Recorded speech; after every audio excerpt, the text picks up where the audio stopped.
There's always a reason why roller coasters get torn down. Either they're unpopular and not worth keeping around, they're removed to make room for future development, or they're just extremely problematic. And when I say problematic, that means they've had numerous accidents, or they're just very expensive to fix and can't be repaired anymore. So today, I'll be taking a look at the 10 most problematic defunct coasters in U.S. history.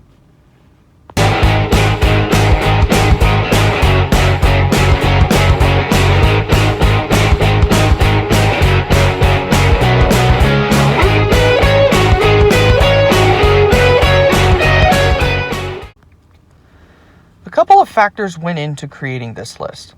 How long the coasters lasted at their respective parks, and how often they went down due to technical issues or maintenance. I didn't look at the popularity of these coasters with park guests, as some very popular rides as well as some despised coasters both fit into this problematic category.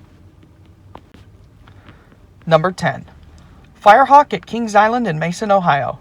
Opened in 2007, closed in 2018. Vekoma Flying Dutchmen are slowly becoming a dying breed. There were only 3 ever built: Nighthawk at Carowinds, Batwing at Six Flags America, and Firehawk. I've ridden all 3, and I thought this was the most enjoyable, but that doesn't mean it wasn't a hassle for the maintenance crew. It originally opened as X-Flight at Six Flags Ohio in 2001. After Cedar Fair purchased the park, they decided to relocate X-Flight as well as a lot of their other coasters to other parks, as Geauga Lake would meet its untimely demise as a dry park in 2007, and ultimately as a property in general, as the water park would shut down in 2016. X-Flight would find a home at Kings Island under the name Firehawk for the 2007 season. There it became a headache for the maintenance crew. The trains for the Flying Dutchman are very complicated and caused for slow dispatch times as well as some of the longest lines in the park, despite it not being the most popular coaster there. Also, with the Flying Dutchman being a discontinued model, spare parts were sparse, causing a lot of downtime. So when Kings Island was looking to make room for their next major coaster, the decision between Firehawk and Vortex was easy, and Firehawk gave its final rides on October 28, 2018, and it was then removed to make room for Orion, a B&M Giga coaster. Even though Firehawk will be missed, its replacement is bound to be hundreds times better.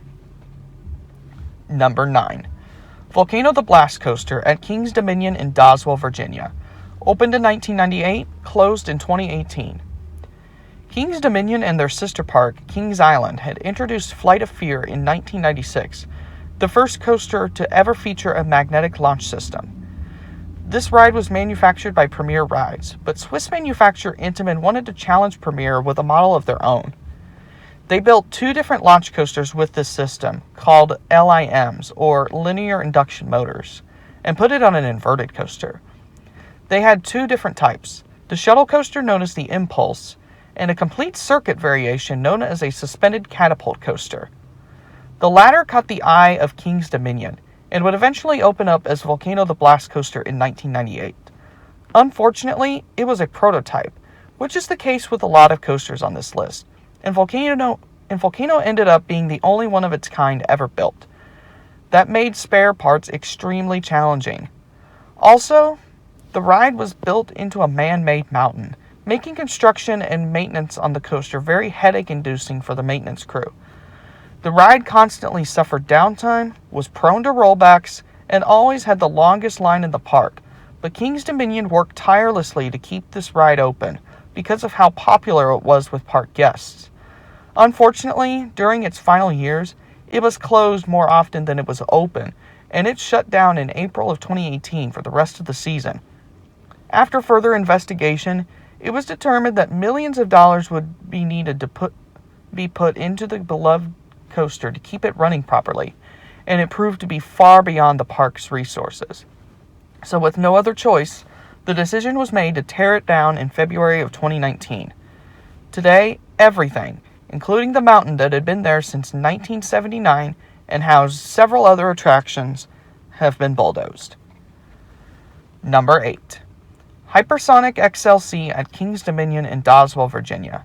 Opened in 2001, closed in 2007. 3 years after Volcano was added, King's Dominion was added again with building a first-of-its-kind launch coaster. This one was manufactured by S&S, and it was the first coaster to ever feature a compressed air launch system. S&S had gotten involved in the thrill ride industry with their Space Shot and Triple Shot drop tower flat rides that also used compressed air, but they wanted to try that system out to create an all-new type of launched roller coaster. Their first coaster was actually a prototype built at their testing facility and was known as the Thrust Air 2000. Enthusiasts were eager to see where the first one would be built, and in 2000, King's Dominion announced Hypersonic XLC for the 2001 season. XLC standing for Extreme Launch Coaster. Not only was it S&S's first ever coaster to be introduced to the public, but King's Dominion purchased the model straight from S&S's testing facility. However, the coaster suffered several problems, most notably the air-inflated tires used for the coaster's wheels, which were prone to be going flat. Also, after its inaugural season, trims were added to the top hat, lessening the amount of ejector air time passengers would experience. After several years of trying to make the ride more reliable, King's Dominion decided in 2006 that the long-term maintenance demands were too much, and the coaster was put for sale. With such an unreliable ride, however, there were no buyers. So after one final season in 2007, the XLC closed permanently. Number 7. Batman and Robin the Chiller at Six Flags Great Adventure in Jackson, New Jersey. Opened in 1997, barely. Closed in 2007. In 1997, the movie Batman and Robin made its movie theater debut and would later be known as a box office blunder.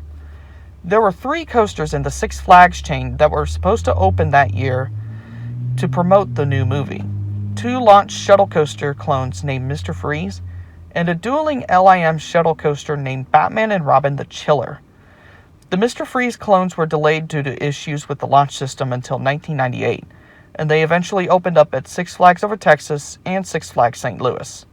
Both continue to operate with sparse downtime today, but the Chiller wasn't so fortunate. It opened in June of 1997, but was shut down just a few days later and didn't reopen for the rest of the season. This was just the start of a tumultuous run at Six Flags Great Adventure.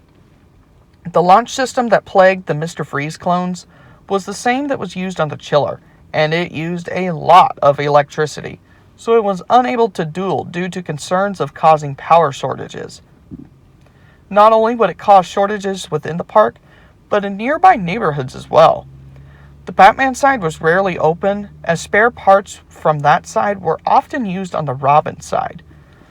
Both sides were also prone to valeting, or not completing the course and returning to the station, which caused even more downtime than the technical issues did. The zero-G rolls were removed prior to the 2007 season to try to prevent valeting, but the Batman side never operated without the roll, and the Robin side only operated for a few weeks. It was decided at this point that the coaster was far too expensive and too much of a headache to keep running, and the Chiller was shut down cold for good. Demolition quickly began, but not all of it is gone. The observatory is still standing to this day and is currently used for a Fright Fest maze.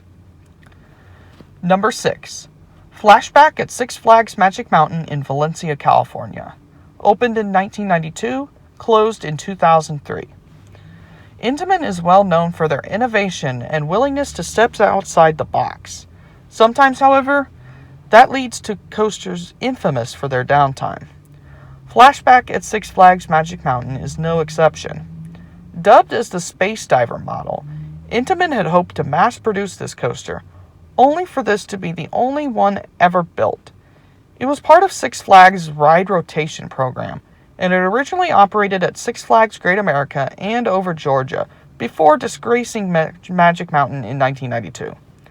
Oddly enough, the main reason Flashback sparsely operated was due to its location in the park. It couldn't operate in the summer because it was so loud that it would distract the lifeguards in the adjacent water park. So once the off-season rolled around, the ride would reopen, sometimes. Sometimes it would be closed quite often as spare parts would become not very frequent.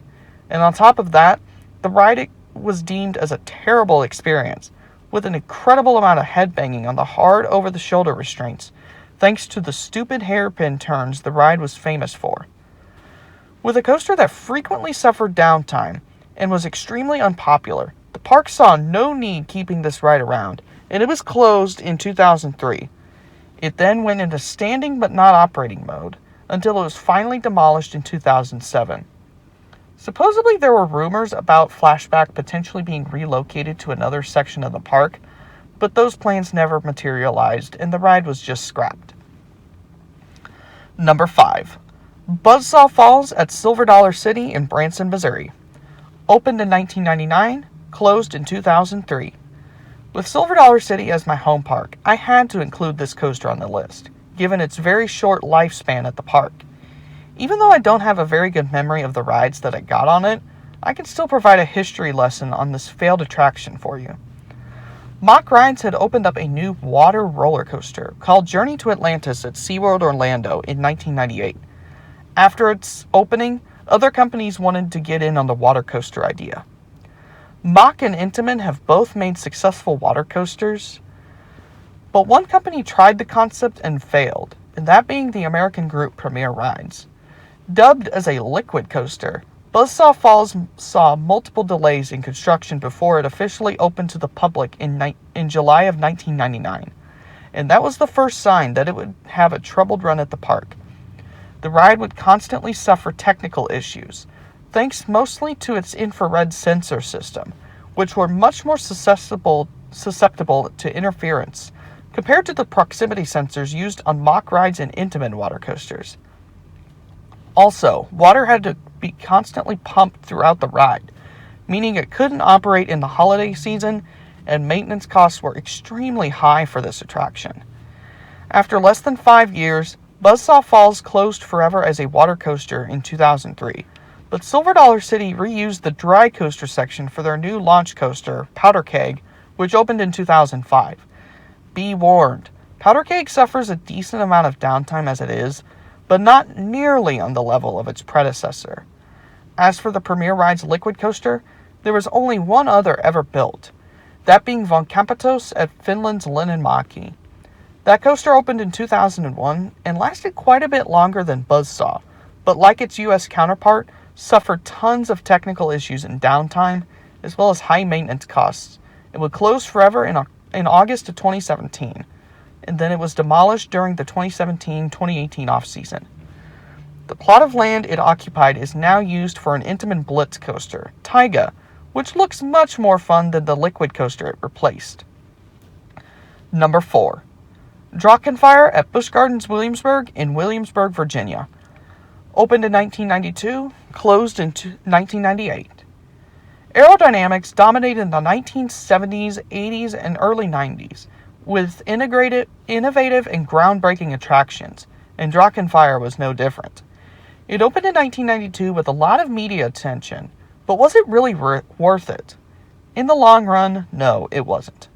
Busch Gardens had originally contacted B&M about building 2 sit-down looping coasters, but since B&M had just started out and numerous requests for new coasters started pouring in, they initially declined. But Busch Gardens wouldn't take no for an answer, and B&M would eventually agree to build one of the 2, which would eventually open up as Kumba at Busch Gardens Tampa in 1993. Busch Gardens didn't want to leave Williamsburg cold, so they went to an old friend, Aerodynamics, to build one at the Williamsburg location. The ride was eventually be scheduled to open on April 4th, 1992, but it experienced mechanical issues on opening day. Known comedian and self-proclaimed coaster enthusiast Dana Carvey was hired for opening ceremonies. He would offer a stand-up impromptu to keep the guests occupied, but the issues never resolved. The ride would look drastically different compared to Aero's older looping coasters. Aero coasters typically have a crossbeam support structure, but they tried to copy B&M's tubular support structure for Gunfire. Their lack of experience with this kind of support structure would play a part in the coaster's downfall. After only a month of operation, the ride gained a reputation for roughness. and after decreasing ridership, increasing complaints, and at least one lawsuit, the park removed the diving corkscrew element, which was the corkscrew between the mid-course brakes and the cutback, and replaced it with straight track. With the popularity of the park's B&M invert, Alpengeist, Drachenfire closed in July of 1998. The ride stood standing but not operating as the park was looking to find a buyer for the ride. During Passholder Preview Day in 2001, Drachenfire was seen running test trains, leading people to hope that it would reopen. Supposedly, the park had originally tried to modify Drachenfire, but then the decision was made to sell it. Unfortunately, no one would buy the rough coaster, and it was recycled in 2002. Strangely enough, in 2016, Busch Gardens started selling Drachenfire t-shirts for the first time since its closure at the park. And it looks like we'll be getting a massive 300-foot plus tall shuttle coaster in its old plot of land, but nothing has been confirmed. If it does happen though, it'll more likely use Drachenfire's old station, which is still standing to this day. Number 3. The original Bat at Kings Island in Mason, Ohio. Opened in 1981, closed in 1983. In the shadows of falling darkness, wings of the night creature await their silent signal from the moon. Darting madly through a starless sky, the frenzied flight of the bat takes you by surprise and leaves you breathless, hanging in midair, captured alive by the bat. Fly the Bat at Kings Island. It's a non-stop fright. In October of 1980, plans for a new coaster at Kings Island were announced, and the ride would be named the Bat. It would be built by Aerodynamics and would be billed as the world's first suspended coaster, although there were at least 2 other known suspended coasters in the early 20th century. This one, however, took Aero 18 months to develop and another 2 years to build it. Construction began in 1979, and its first test run was on April 4th, 1981. 3 weeks later, on April 26th, the ride officially opened to the public. It was very well received by park guests, and it looked like the Bat had a very bright future. Unfortunately, flaws in the coaster's design led to its very short lifespan and downfall. Engineers discovered premature wear on the train's shock absorbers and excessive stress on the track and trains themselves. Inspections determined that the lack of banking on the turns was the main cause. The Bat would frequently suffer downtime, and no amount of repairs would fix the problems this coaster provided. After assessing the cost of a complete overhaul, which was needed to keep the coaster operating properly, the decision was made to close the Bat in 1983, just 2 years after it opened. Though it had a relatively short lifespan, Aero continued to develop their suspended coaster model, with Big Bad Wolf opening at Busch Gardens Williamsburg in 1984 and XLR-8 at Six Flags Astroworld in 1985. Both coasters lasted for more than 2 decades, and another suspended coaster would eventually open at Kings Island in 1993.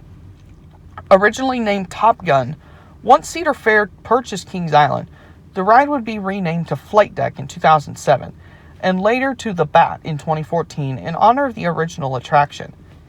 The original Bat's plot of land was occupied by Vortex, an Aerodynamics custom looping coaster, which also happened to be the first one with 6 inversions.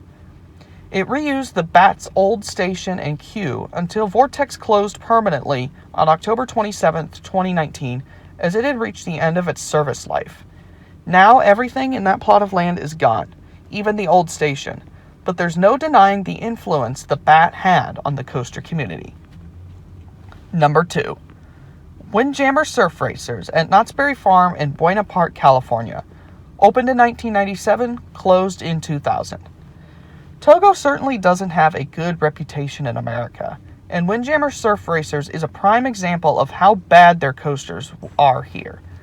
It opened on March 26, 1997, and is a variation of Togo's looping Wild Mouse coasters. This one was very interesting as it featured small Wild Mouse type trains on a full-size coaster, and the fact that it was a racing coaster made it even more unique. After all, it replaced the beloved wacky soapbox racers, and Knott's wanted the replacement to feature the same racing feature that its replacement had. Unfortunately, it never dueled like it was supposed to because of all the mechanical issues the ride had. Just a few weeks into operation, several parts had to be replaced, and the park spent over $2 million in inspections and repairs alone. And Knott's eventually sued Togo for $17 million in damages. Knott's claimed that Togo poorly engineered the ride, which included track misalignment, defective safety restraints, and wrinkles in the main frame of the trains. The park also claimed that due to the ride's design flaws, it was unable to operate in medium winds, and sometimes even stalling in slight breezes. On top of that, the ride was said to be a bad experience. The ride would start off with both sides first drops that went straight into their only inversions, a vertical loop, and the rest of the ride was full of bad transitions, shallow drops, and jerky turns, and was nothing short of a head-banging machine. Knott's claimed that this was an embarrassment, which is definitely a fair assessment, given that it closed permanently on March 2nd, 2000, and would remain closed during the lawsuit as evidence. When the park was unable to find a buyer for this monstrosity, it would be dismantled in July of 2001 and replaced with the first ever intimate accelerator, which continues to operate today and found a spot in my top 50. In November of 2003, the lawsuit against Togo was rejected by a jury, but it was still enough to make Togo go bankrupt. Number 1. Son of Beast at Kings Island in Mason, Ohio. Opened in 2000, closed in 2009. When you're talking about problematic coasters, the first coaster that probably comes to mind is Son of Beast. This wooden roller coaster broke tons of world records, but probably broke more bones than it did world records. It opened up as the tallest wooden coaster, the fastest wooden coaster, and the first modern wooden coaster to feature an inversion, a 118-foot vertical loop. Anyways, in 1997, the Roller Coaster Corporation of America, or RCCA, had expressed interest in building a wooden hypercoaster at Kings Island, and on May 11, 1999, Kings Island announced Son of Beast would open to the public the next year. Problems plagued the coaster right from the get-go, and as a result, RCCA was fired midway through construction, and there's two theories as to why they were let go. One is so Kings Island could save money on construction costs, but the more likely theory was the wood was being poorly constructed, and as a result, Kings Island would have to make several modifications to the ride's design before it could open. Even with all this negative attention, it opened on May 26, 2000. For the time being, it looked like Son of Beast would be around for a while, even if the ride gained the unwanted reputation for being unbearably rough. Going 78 miles per hour over poorly constructed wooden track just doesn't sound fun at all. It also had opened with 3 Premier Rides trains, that is until an accident in 2006 caused change. A wooden plank in the Rose Bowl section of the ride cracked, causing one of the trains to violently slam to a stop. This incident sent all 27 passengers aboard to the hospital, and the ride would close for the rest of the season. Afterwards, the park knew they had to do something, as the ride was too rough, and their solution at the time was lighter trains. So they purchased the trains from the now defunct Myrtle Beach Pavilion's Hurricane wooden coaster, which were manufactured by Gerstlauer. But these lighter trains could not complete the coaster's signature loop, so the loop was removed, and it reopened on the 4th of July in 2007. Everything looked fine and dandy until yet another accident caused a closure, but this time it was permanent. On June 16, 2009, a woman claimed to suffer a brain injury after riding Son of Beast during her visit on May 31st that year. She reportedly suffered a bursted blood vessel in her brain, and the ride was shut down for the season. On March 15, 2010, General Manager Greg Sheed stated that the park had spent nearly $30 million on the ride to date, and it would not reopen for the 2010 season. A similar announcement was made for 2011 and 2012, and the park was still evaluating all of its options. Finally, on July 27, 2012, after a thorough evaluation, it was announced that Son of Beast would be removed from the park to make room for future expansion. The plot of land it once occupied is now inhabited by Banshee, a B&M inverted coaster. A plaque remembering the animal that once ran rampant in the park now stands in Banshee's queue line. So thanks for sticking around with me through this video and talking about the 10 most problematic defunct coasters in US history.